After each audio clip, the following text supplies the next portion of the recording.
Hi, I'm trying to do a wellness check on a friend of mine that's in Ketchikan. Okay, what's his or her name? Eric Garcia, and I haven't heard from him, so I'm getting worried.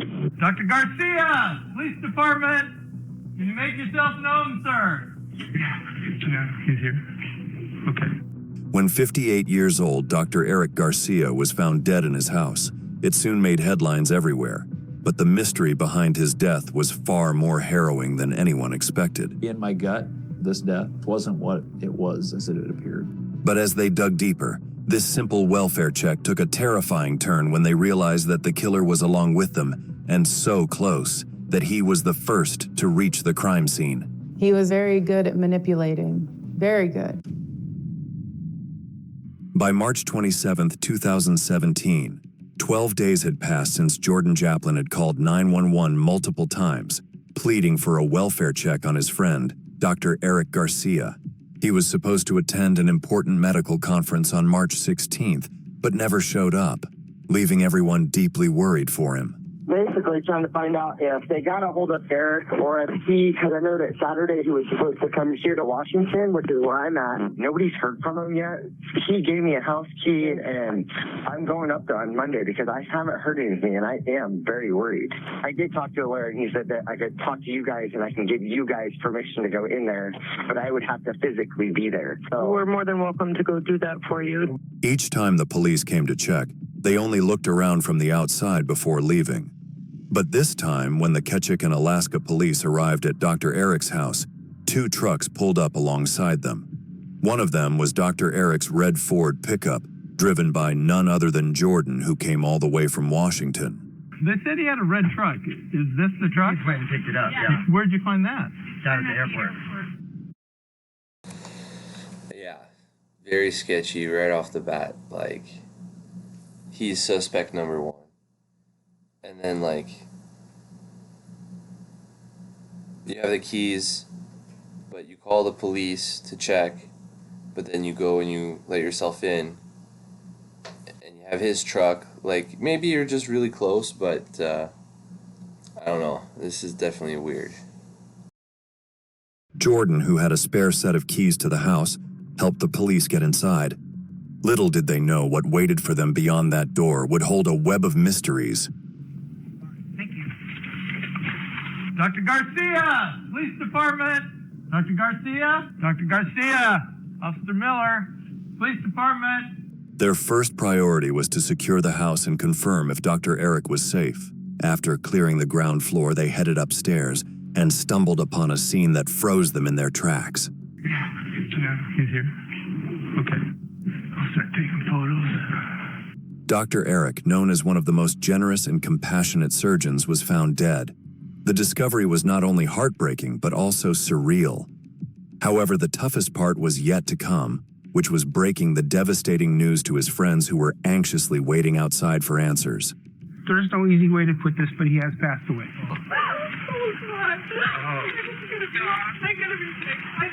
We were all upset.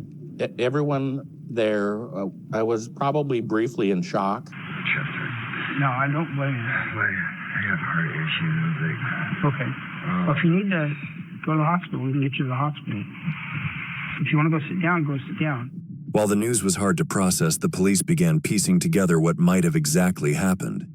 It was during this process that one of Dr. Eric's friends mentioned that he had been dealing with some health issues. Major heart issues. He was supposed to be hospitalized this January. This year? This year. Okay. They hospitalized him overnight here in Ketchikan. Could it really be a natural death? The truth was locked away in the autopsy report, which would take days to arrive. But as the police continued their search, they stumbled upon something that painted a chilling picture.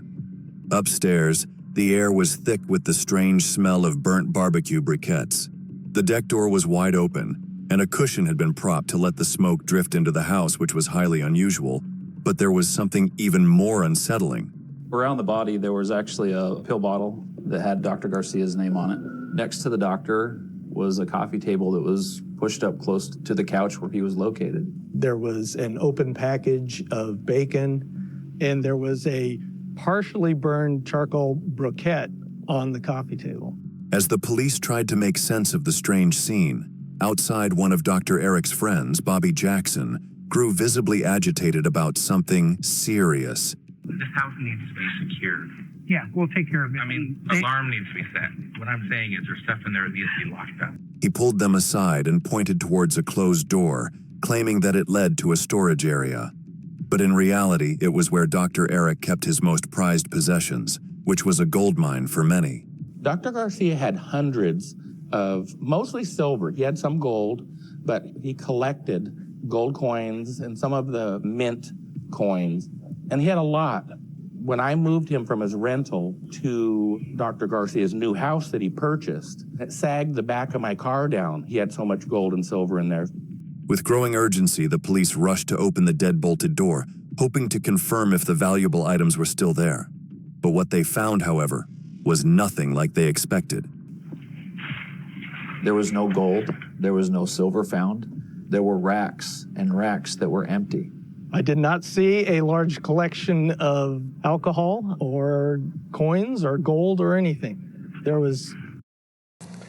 It's almost like someone used the red truck to move everything. And then, yeah, I'm pretty sure it's that guy. 30 or 40 bottles. It became clear that Dr. Eric wasn't just dead. He had been robbed. Yet, strangely, there were no signs of a break-in or forced entry into the house or storage room. Almost everyone close to him knew about the treasure he kept hidden, but no one could say if the robbery was connected to his death. However, for police, it soon became a key focus of the investigation, as Dr. Eric was known for his kindness, always giving gifts and dedicating his time to his friends and service. What I've learned about Dr. Garcia through the course of the investigation is that he was very generous and shared things often with those that he loved and was close to. He would share portions of that alcohol collection that he had. He would gift gold coins. But for some of his closest loved ones, his selflessness had sometimes felt a bit too much, raising questions they never expected to have to ask. I mean, he had no bounds. He just, hey, you like that? Is that cool? Have it. And it's a gold nugget. It's an expensive piece of jewelry. Normal people don't just give to whoever. Just when the police thought they were onto their first lead, another twist came their way. Jordan called them again, but this time regarding his growing fears behind Dr. Eric's death. I am very worried. He's been missing, and he was contemplating. Nobody's heard from him, his parents. 10 days it's been. Okay. What stood out as particularly odd was the family's response, as they confirmed that Dr. Eric had never shown signs of depression or any intention of harming himself. Do you think he was lonely? Yes. And the reason for that is after he died, I went to his house. I was by myself, and it was so lonely there. There's no lights outside. It's so quiet. And inside that house, I just felt the loneliness. I just could not imagine him living in there. Now, finding out the exact cause of Dr. Eric's death became more urgent than ever. And when the autopsy report finally arrived, it revealed something deeply disturbing. The cause of death was listed as a morphine overdose, but there was a big problem. In reality, no morphine was found anywhere in Dr. Eric's house. Even more perplexing was that his bloodstream showed traces of a prescription sedative, along with dangerously high levels of carbon monoxide. The toxicology report revealed a 9% value of carbon monoxide. Now that is 4 times the normal limit. So this raises the attention of police when you consider all the other aspects of this case that they've learned. Soon, a crucial detail clicked: the strong smell of grill and charcoal from the house that was far from ordinary. The deck is on the windward side of the house. That's the southeast side. Southeast side of the house. So no one in Ketchikan who was a resident here, in your view, would ever have barbecued on the southeast side of their house. Especially on the second floor that's going to get some wind. To unravel the mystery, the police decided to take another hard look at the house, and this time, they discovered some alarming riddles.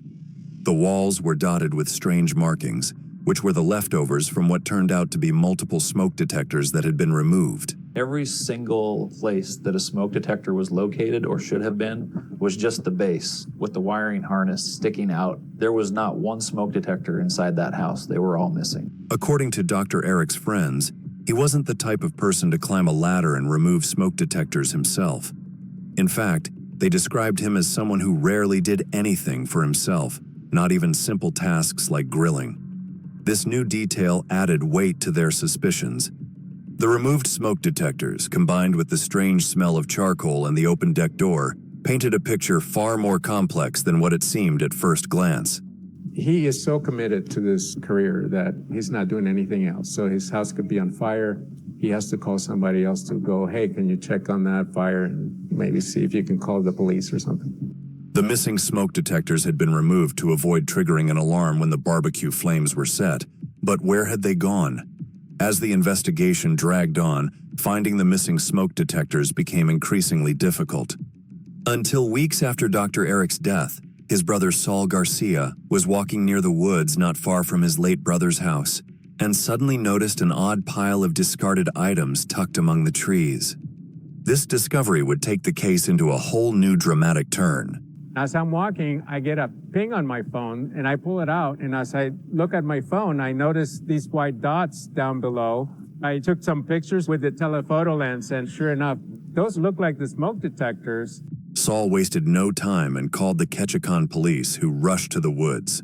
There they discovered 6 smoke detectors discarded among the trees, and when they returned to Dr. Eric's house, they matched the detectors to the 6 empty mounting plates on the walls using their serial numbers. The match was undeniable. Someone had desperately tried to dispose of them to get rid of the evidence. It wasn't just a robbery, but a planned murder. The authorities now began to suspect that someone close to Dr. Eric might be involved in his death, as the person would have had easy access to the house. To dig deeper, they started looking into every aspect of Dr. Eric's life, including his financial records. And that's when they made a shocking discovery. Garcia had made wire transfers to several people, including someone named Logan Cruz. Where's all this money going to? Who is Logan Cruz? While it caught them by surprise, they soon realized they already had a clue about this new lead. Logan Cruz. Nobody's heard from him yet. Okay, and what's your name? My name's Logan. My real name is Jordan Joplin, but everybody calls me Logan. Sorry. Although Jordan was familiar to Dr. Eric's friends, he remained somewhat of an enigma to those present at the scene the day Dr. Eric's body was discovered. Jordan claimed to be extremely close to Dr. Eric, and even drove his pickup truck back to the house with his girlfriend. However, from the very beginning, his behavior was questionable, and his demeanor just didn't sit right with the others.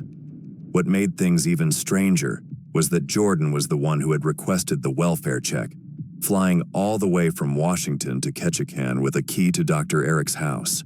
So what is that relationship? Who is this guy? So we just closed doors, some privacy. Jordan wasn't just close to Dr. Eric. He had been trusted with a power of attorney, giving him significant control over Dr. Eric's affairs. But when the police asked him about the missing valuables, he claimed to have no idea about them. You said you have power of attorney? I have a paper that he gave me that says power of attorney. Okay. Attorney at the top. Where is it at? It's my house. Do you know of any high-valued items in the house? No. Anything you think is high? You're obviously, where do you stay when you're in Ketchikan? Here. Okay. And you're not aware of any high-valued items in the house? Yeah, actually. Okay. I'm asking you about it because... Oh, yeah. So you need to be truthful with us. The suspicions surrounding him didn't end there. The very next day, after the police received a search warrant, they decided to inspect Dr. Eric's pickup truck, and inside the glove compartment, they found a crucial piece of evidence. In the truck, we found a receipt, a way bill. From a barge company that transports goods all through Alaska along the coast down to the state of Washington. In the receipt from Alaska Marine Lines, AML, it clearly indicated that Jordan was listed as the recipient, and Dr. Eric's address was provided as the shipper. The shipment was headed to Jordan's address in Maple Valley, Washington. But what was even more surprising was the weight of the package, which was nearly 2 tons. What could possibly be inside such a massive package?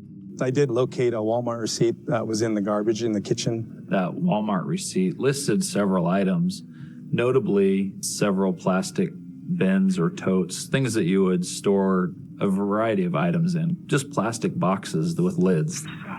We do have a few questions for you. Interestingly, Jordan had an explanation for it, as he claimed that during his last visit to Ketchikan on March 15th, he and Dr. Eric had gone to Walmart together for some shopping. Yeah, I think it was 16th is when I used his truck. Okay, because you'd have to return the truck to him. Well, he was with me. So we went to Walmart. Without wasting any time, the police headed to the only Walmart in the area to review the security footage. What they found on the surveillance cameras was a significant breakthrough in the investigation. What you see is Jordan Joplin moving about Walmart from various different angles. It shows him from the side, it shows him from above. It just shows Jordan Joplin checking out with all these stacked plastic bins in his cart. One of the camera angles actually shows Jordan Joplin with a huge grin on his face. He also had an employee who helped him load several bins into his truck, so much so that he needed an extra cart. After the items were packed, Jordan drove off. But what stood out was what wasn't on the camera: Dr. Eric. He wasn't seen in any of the shots of the camera. With Jordan's lies coming to light, authorities were more curious about shipment with Alaska Marine Lines. They quickly went to the shipping company to investigate further, and the footage they found there only confirmed their growing suspicions. That's the point in time where we saw video footage of Dr. Garcia's truck, and then Jordan Joplin coming and going from the vehicle and unloading items. Jordan had used plastic crates to load items into shipping containers, which were then sent through AML Alaska Marine Lines. But just as the authorities got this major lead, bad news followed. Those containers had already been shipped 10 days earlier and were now on a barge heading to Seattle. Whatever is inside those containers, detectives want to get their hands on it before Jordan Joplin does. They take off for Seattle, and the clock is ticking. Everything was unfolding just as they planned. They reached the shipping port in Washington just ahead of Jordan, only to find that the containers were already set aside, ready for pickup. When the authorities opened them, they uncovered what everyone had been searching for: the gold mine of valuables that had gone missing from Dr. Eric's house.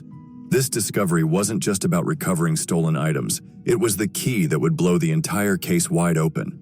Oh my God. There were cases of coins and collectibles, the gold and silver. There were hundreds of bottles. It was a massive collection. These boxes were so full, it almost seemed like they were overspilling when we opened them. His entire life, his computers, personal checks, bank checks in the name of Dr. Garcia, passport in the name of Dr. Garcia. The authorities had finally uncovered thousands of dollars worth of Dr. Eric's stolen treasure, but this was just the beginning. Their next step was to arrest Jordan, a task that wouldn't be as straightforward as it seemed. They enlisted the help of Seattle law enforcement, whose first challenge was to lure Jordan out of his house, making it easier to apprehend him at the shipping port. Surprisingly, Jordan made their job easier as he was eager to retrieve the containers and quickly agreed to meet at a designated location arranged by the authorities. Unbeknownst to him, it was all a carefully planned trap. Jordan arrived right on time, and after a brief conversation, he was taken into custody without much resistance. With Jordan's arrest, the first phase of their plan was a success, but the investigation wasn't over yet. The next step was to execute a search warrant at Jordan's home, where they hoped to uncover more evidence to tie him to Dr. Eric's death. However, when they arrived at the property, they encountered someone they never imagined. I was his fiance. At first, I looked out our bedroom door. There was a bunch of unmarked cars, police officers with bulletproof vests on, and I'm like completely naked. I'd just gotten out of the shower, and I was like... The woman who greeted the authorities at Jordan's house was just the first surprise, and more twists were waiting for them. They immediately noticed that she wasn't the same woman Jordan had brought to Dr. Eric's house. This unexpected revelation opened new doors in the investigation. I did have concerns that he was then maybe cheating on me with her, but at that point, I wasn't 100% sure. was until after our house got raided that I found out. So I stood outside of my house for 6 hours. They took my phone, took all my electronics because the warrant was on my name as well. Kristen Cowles appeared confused but adamant in her stance that she had no idea why the police were there or what the raid was about. It quickly became clear that she was unaware of Jordan's double life and that she'd been cheated on.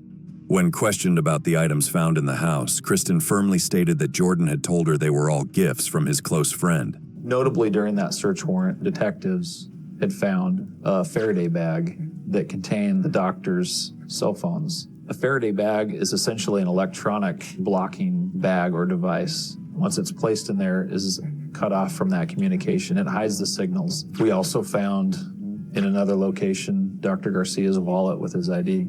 Kristen wasn't entirely in the dark about Dr. Eric, as Jordan had told her that he was terminally ill, which was nothing but an explanation for his frequent trips to Alaska, and Kristen had no reason to doubt it, at least not at first. But as the police questioned her and revealed more details, she began to piece things together.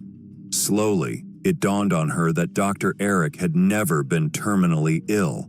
My world turned upside down and inside out. He did have two sides. He had this facade that he put out, that he was a great person and that he didn't like liars, but he was one himself. Jordan's connection to Dr. Eric raised serious doubts. How did a man from Washington become so intertwined with the life of a respected surgeon in Alaska? And the answer lay in Jordan's troubled past. He was no stranger to brushes with the law. In 2010, Jordan crossed paths with a woman named Jessica Everton, who had no idea that his community service work, which seemed so noble on the surface, was actually court-mandated. It was a consequence of being convicted of 2 felonies.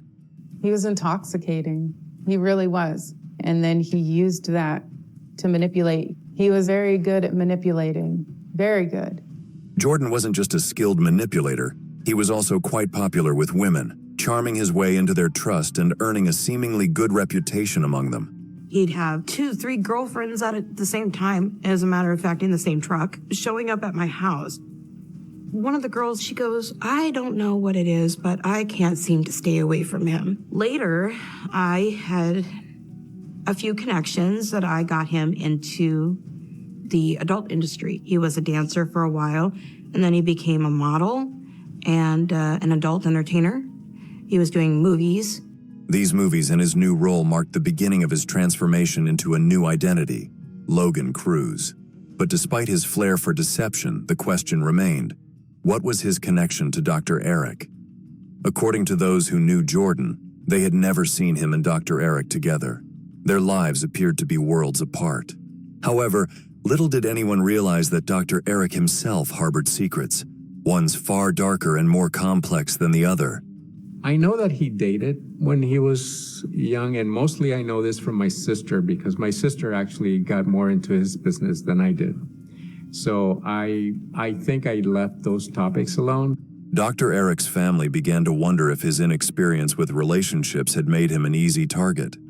It all seemed to trace back to a life-changing operation Dr. Eric underwent in Seattle.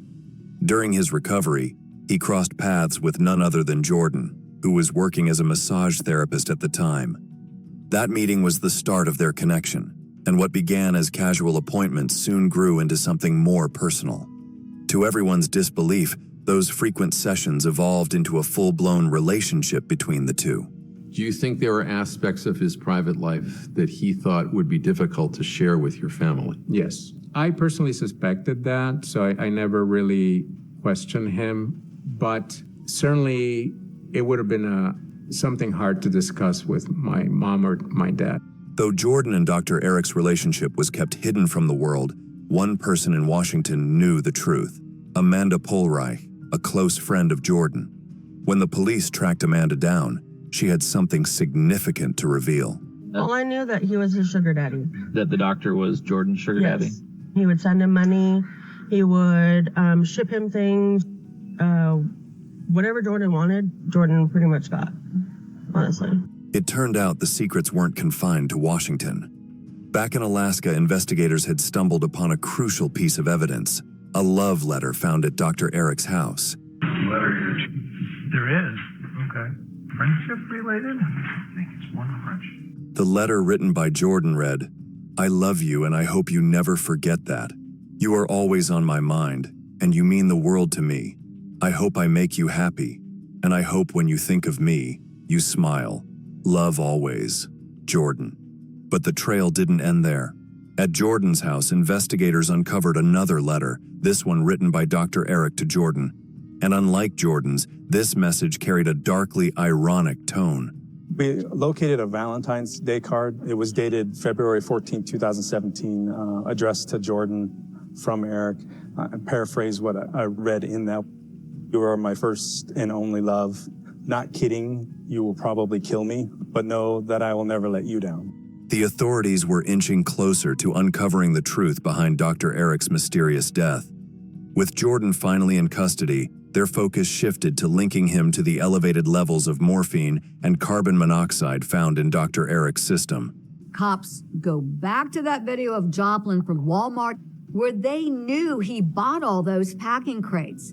Well, the evidence also showed that's not all he bought. He also bought a bag of charcoal. It was the one other thing, other than all these plastic bins, that Jordan Joplin purchased that day at Walmart. Could Jordan have been trying to stage the scene to make it appear as though Dr. Eric had inhaled carbon monoxide from the grill to take his own life? If that's possible, then where did the morphine come from? As investigators dug deeper, they uncovered that Jordan had approached Amanda, his close friend, and asked her a peculiar question. How much morphine would it take to be fatal? It was like, if I wanted to be able to just off myself one day, how much do you think I would need? Like, how much would it take to either, get high on it or slip away? Mm-hmm. When did that conversation happen before the doctor was killed? I gave it to him way before, months probably. Was there any discussion on how he used the liquid morphine on the doctor? Nope. He never mentioned anything about what he was doing at all. By now, every clue and piece of evidence had fallen into place, allowing the police to form a theory of what happened to Dr. Eric. On March 15th, Jordan had allegedly visited Dr. Eric under the guise of love. During that visit, he administered a fatal dose of morphine and meticulously removed all the smoke detectors from the house. With Dr. Eric unconscious, Jordan placed a lit grill on the southeast side of the property, letting the smoke infiltrate the house through the open deck door. Then, being confident that his plan would erase all suspicion, Jordan returned to Washington, setting up a perfect alibi by later calling for a welfare check. But his carefully laid scheme had unraveled under the weight of the investigation. Now, with all evidence pointing squarely at him, Jordan's plans had crumbled, and he was once again headed toward a confrontation with law enforcement, but this time for a very long time. So Mr. Joplin was charged with murder in the first degree and also theft in the first degree. The case had reached its climax, and it was time for the final decision. Nearly 20 people took the stand during the trial, each offering numerous testimonies. Countless arguments were laid before the jury, but the moment that sealed Jordan's fate came in the form of a single haunting video recovered from his phone. The defendant, Jordan Joplin, took out his cell phone and he took a video of Dr. Eric Garcia, unconscious, gasping for air, and close to death. 10 days later, on March 27, 2017, Ketchikan police officers found Dr. Garcia dead, in the same position as in the video, wearing the same clothes as he did in the video. The clip was so shocking, so deeply disturbing, that it left everyone in the courtroom in tears. But after weeks of deliberation, the jury reached their verdict. We, the jury, find the defendant, Jordan Joplin, guilty of murder in the first degree. Guilty of all charges. He was found guilty of murder in the first degree and theft in the first degree. On April 9th, 2024, Jordan was sentenced to 99 years in prison without the possibility of parole, a decision that brought justice for Dr. Eric and closure for those who loved him. For Jordan, it was the end of the road, but for everyone affected by Dr. Eric's tragic death, it was a moment that changed their lives forever. We heard from everyone in Ketchikan how they like to remember your brother, Dr. Eric Garcia. How would you like us to remember him? I think Eric's legacy is about compassion and caring, but he helped so many people along the way with medicine or just being friends with people and connecting with them. What are your thoughts on this case? Was just financial gain the motive for Jordan to kill Dr. Eric Garcia? Or were there more sinister layers behind his actions? We'd love to hear from you. If there's a case you'd like us to cover, yeah, it's probably a mix of things. He probably planned it all along. That's why the doctor in the note said, oh, you're probably going to kill me one day. Because he probably already had moments where he said he would do that, and then he eventually did. And you could just tell this guy's a psychopath. He was a adult dancer and porn star, I guess, and then he's all over the place. He obviously didn't care about anything but himself, so yeah, good riddance. At least it's 99 years. Just a lot of times it's like 20, and then they get out in 10 or 15, and it's like, what? But yeah, that's 99 years. It's like, that's a real sentence there. Anyways, please like and subscribe. I'll see you in the next one, and take care of yourselves. Peace.